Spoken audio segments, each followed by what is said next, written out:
a todos com a paz de nosso Senhor e Salvador Jesus Cristo. Estamos iniciando mais um programa EBD na TV.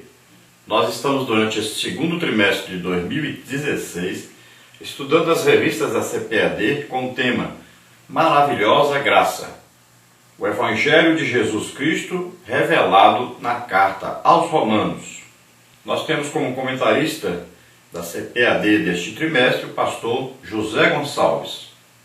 Hoje estaremos estudando a lição de número 3, que tem como título Justificação somente pela fé em Jesus Cristo.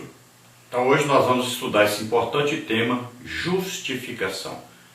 Como é que nós somos então justificados? Ou seja, declarados justos perante Deus. De que maneira? Então só tem uma maneira, através de Jesus Cristo. Somente através de Jesus Cristo. Então Deus olha para nós via Jesus Cristo. É como se nós estivéssemos num tribunal, nós fôssemos aí o réu, né? Então nós estamos sendo acusados de sermos pecadores e, portanto, o juiz vai lavrar aí a sentença, vai nos condenar à morte e morte de cruz. E aí então nós temos um advogado de defesa, que é Jesus Cristo. E este advogado de defesa faz o seguinte, ele pega os nossos pecados sobre ele e morre em nosso lugar na cruz do Calvário. Então ele paga por nós, ele substitui a cada um de nós. É um sacrifício vicário.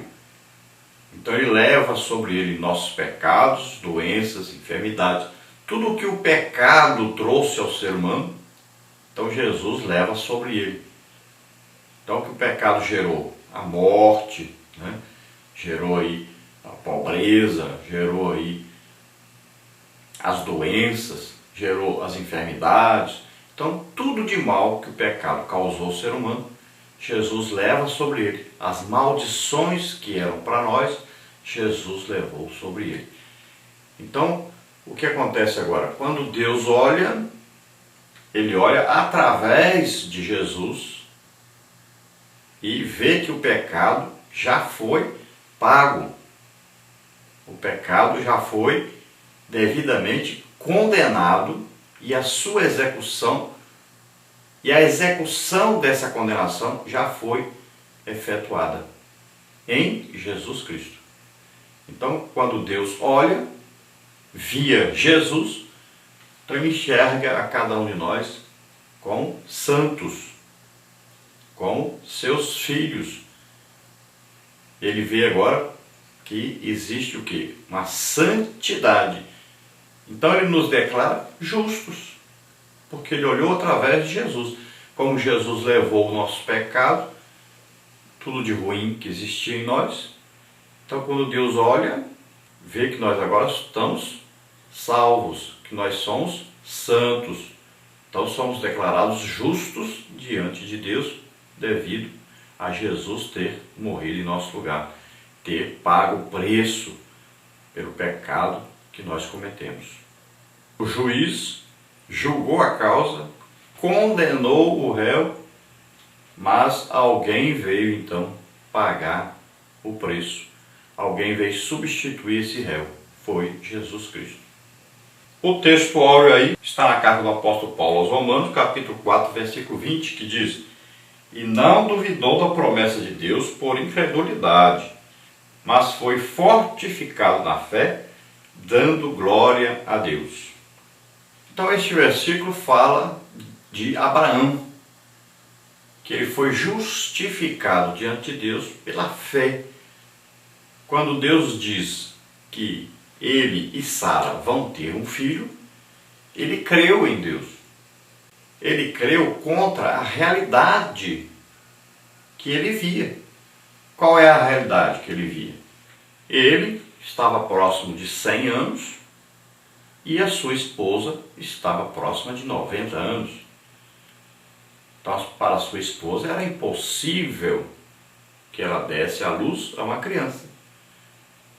E olha só, Abraão creu assim mesmo em Deus. Então ele creu no impossível. Para isso acontecer, ele tinha que acreditar sem ver que no futuro essa promessa de Deus se cumpriria na sua vida. Então ele creu antes de acontecer. Olha só. E nós somos justificados da mesma maneira.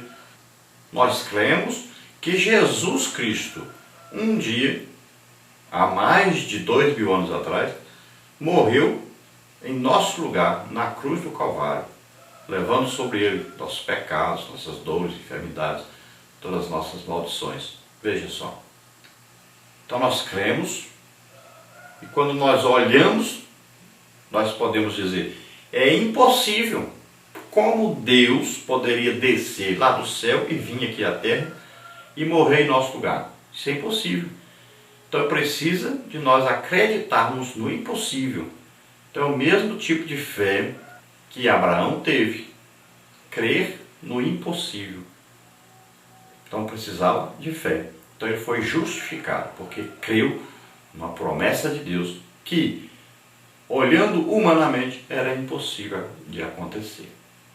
Então veja que, para nós sermos justificados, nós vamos precisar de fé. Ou seja, vamos precisar de acreditar naquilo que Deus já fez por nós. Por isso que a salvação não é pela fé, é pela graça. Porque Deus já fez o que era preciso fazer para nós sermos salvos. Não é porque nós acreditamos que Deus vai fazer. Não, Ele já fez. Deus nos amou primeiro. Ele provou que nos ama dando o seu Filho para morrer por nós, sendo nós ainda pecadores. Então já aconteceu. Nós estamos pecando agora, mas Ele já levou os nossos pecados sobre Ele. No passado já aconteceu. Então veja só. Nós vamos acreditar numa coisa que Deus já fez. Nós não somos justificados porque acreditamos no futuro. Somos justificados porque acreditamos no passado. Abraão foi justificado porque acreditou numa coisa no futuro. Não é? Veja bem, quando Deus pede o seu filho em sacrifício, ele acredita que vai lá e oferece o seu filho em sacrifício e volta com o seu filho depois vivo. Olha aí, esse tipo de fé é que é a fé para a justificação. A nossa verdade prática está aí, dizendo: a justificação dos pecados diante de Deus ocorre somente pela fé. A justificação só vai acontecer se nós acreditarmos naquilo que Deus já fez. Ou seja, a graça de Deus se manifestou. Quem é a graça de Deus? Jesus Cristo. Ele morreu em nosso lugar. Então nós somos o quê? Só acreditar nisso. Recebemos essa salvação. Não é mérito nosso. Eu não sou salvo porque acreditei. Eu sou salvo porque Ele já morreu por mim na cruz do Calvário. Eu só preciso aceitar isso e crer nisso. Aí eu passo a fazer parte dessa salvação. Se eu não crer nisso, se eu não aceitar isso, a salvação foi efetuada, mas eu perdi a efetivação dessa salvação em minha vida. Veja só. Porque foi dada uma condição para entrar para essa salvação. A salvação já foi executada, mas foi dada uma condição. Olha aí, Romanos 10, Paulo fala sobre isso. Se com a tua boca confessares ao Senhor Jesus e em teu coração creres que Deus o ressuscitou dos mortos, serás salvo. Olha aí. Então nós vamos considerar-nos pecadores, pedimos perdão a Deus e vamos acreditar que Jesus Cristo, Filho de Deus, morreu em nosso lugar, levando o nosso pecado, mas Ele ressuscitou. Então Ele já efetuou esta salvação, já deu sua vida e já ressuscitou, está vivo. Olha só. Então é importante isso. Olha lá, em Mateus diz o quê? Portanto, todo aquele que me confessar diante dos homens, eu confessarei diante do meu Pai que está nos céus. Olha aí. Então você confessou Jesus como Salvador. Você não confessou Jesus como morto, como derrotado. Não. Você confessou como um Salvador que morreu em seu lugar e está vivo. Então você precisou de exercer aí uma fé, né? Quando você levanta da sua cadeira ou do seu banco, ou quando você vai ali à frente, você está exercendo a fé. A fé impulsiona você a fazer alguma coisa. Então você tomou uma decisão. Às vezes foi preciso levantar sua mão. Não tem problema, é uma ação. Nessa ação você exerceu a fé em Deus, a fé em Jesus Cristo. E aí então recebeu a justificação diante de Deus. Vamos ver a leitura bíblica em classe que está na carta do apóstolo Paulo aos Romanos, capítulo 4, versículos 17 a 22, que diz assim: como está escrito, por pai de muitas nações te constituí, perante aquele no qual creu, a saber, Deus, o qual vivificou os mortos e chama as coisas que não são como se já fossem, o qual, em esperança, creu contra a esperança, que seria feito pai de muitas nações, conforme o que lhe fora dito, assim será a tua descendência. E não enfraqueceu na fé, nem atentou para seu próprio corpo já amortecido, pois era já de quase 100 anos, nem tampouco para o amortecimento do ventre de Sara. E não duvidou da promessa de Deus por incredulidade, mas foi fortificado na fé, dando glória a Deus. E estando certíssimo de que o que ele tinha prometido também era poderoso para o fazer, pelo que isso lhe foi também imputado como justiça. Então é impressionante a fé de Abraão. Ele não tinha condição mais, a sua situação normal não lhe permitiria ter um filho com a sua esposa, porque a sua esposa tinha o quê? Quase 90 anos e ele tinha quase 100 anos. Então era impossível, humanamente falando, que ela gerasse um filho. Mas quando Deus prometeu e disse que desta Sara nasceria um filho, então Abraão creu na promessa de Deus e creu que Deus era suficientemente poderoso para fazer isso. Então ele foi justificado por essa ação, pela sua fé em Deus, pela sua fé na palavra de Deus. A nossa lição que estamos estudando tem as seguintes partes aí. Primeira parte, a justificação manifestada. Romanos 3, 21 a 26. Tópico 1, um culpado que é inocentado. Tópico 2, um prisioneiro que é libertado.